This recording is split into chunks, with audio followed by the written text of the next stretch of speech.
Shalom, selamat pagi Bapak Ibu jemaat yang dikasihi Tuhan Yesus Kristus. Kiranya kita semua dalam keadaan yang baik. Mari sebelum kita beraktivitas di sepanjang hari ini, kita mau membaca firman Tuhan. Sebelumnya kita mau berdoa.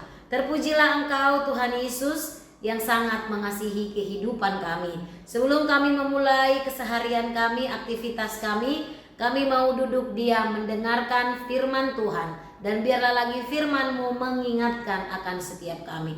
Dalam nama Tuhan Yesus kami berdoa. Amin. Ya Bapak Ibu, kebenaran firman Tuhan pada pagi hari ini terambil dari Kolose pasal 3 ayatnya yang ke-12 hingga ayatnya yang ke-17. Namun saya hanya akan membaca sampai ayatnya yang ke-15. Demikian firman Tuhan.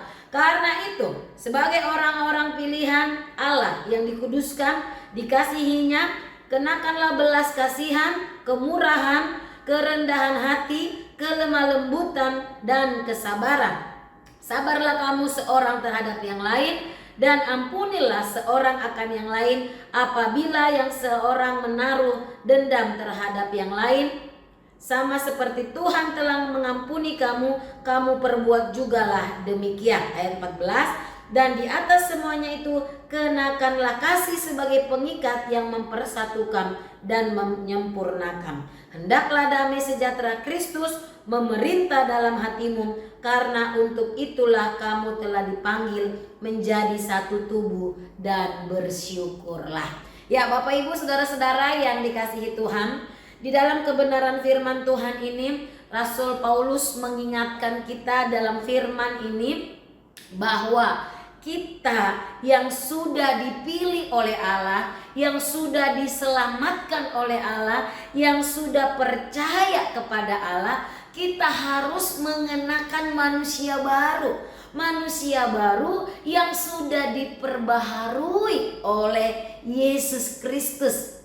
Kita baru merayakan Paskah, ya. Kita baru merayakan kebangkitan Kristus. Kuasa kebangkitan Kristus mengubah akan hidup kita, dan kita menjadi manusia baru. Kita menjadi ciptaan baru ketika kita sungguh-sungguh percaya kepada Tuhan Yesus.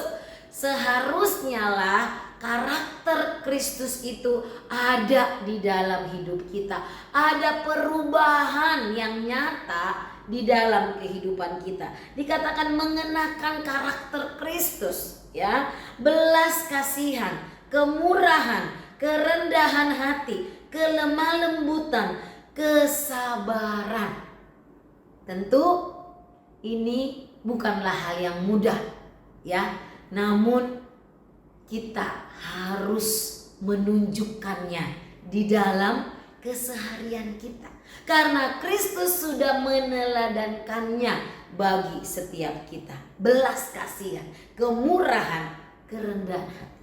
Bahkan dikatakan di dalam ayat selanjutnya, supaya kita saling mengampuni sebagaimana Kristus sudah mengampuni kita. Bapak Ibu, tentu ini yang mungkin yang paling sulit untuk kita lakukan. Mengampuni orang yang bersalah kepada kita. Kita hatinya udah sakit minta ampun, gitu ya.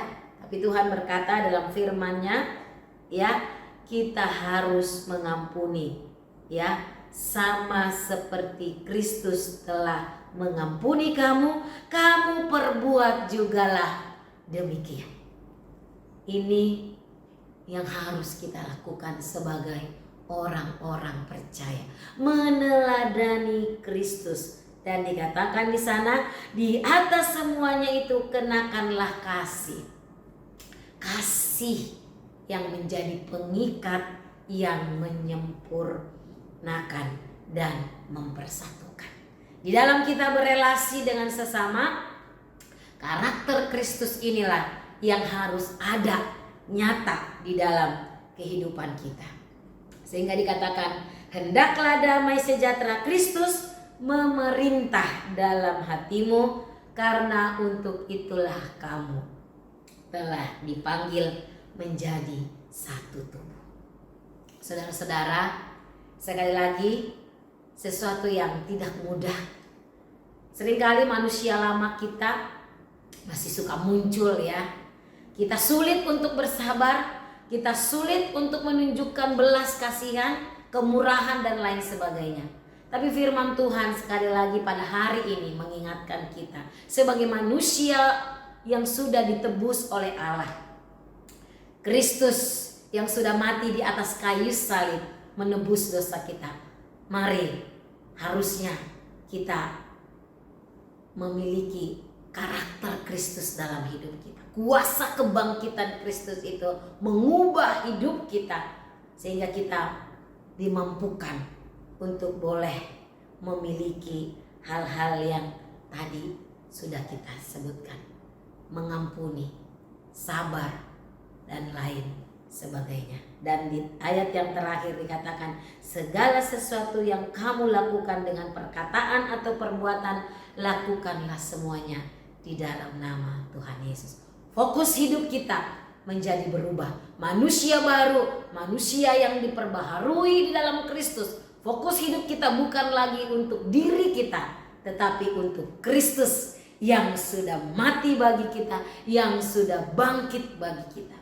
Biarlah kiranya firman Tuhan ini boleh menguatkan iman percaya kita untuk terus hidup seturut dengan kebenaran firman Tuhan. Nama Tuhan dimuliakan melalui kehidupan kita dari sehari ke sehari. Kita berdoa. Terima kasih Tuhan Yesus untuk firman-Mu yang sudah kami baca dan renungkan. Biarlah kiranya kami terus diingatkan, kami adalah manusia baru yang sudah diperbaharui, yang sudah ditebus, diselamatkan. Dan biarlah sungguh kami menunjukkan bahwa Kristus hidup di dalam kehidupan kami, dengan kami meneladani Engkau di dalam keseharian kami, sehingga nama-Mu yang dimuliakan, yang ditinggikan. Terima kasih Tuhan Yesus, dalam nama Tuhan Yesus kami berdoa. Amin.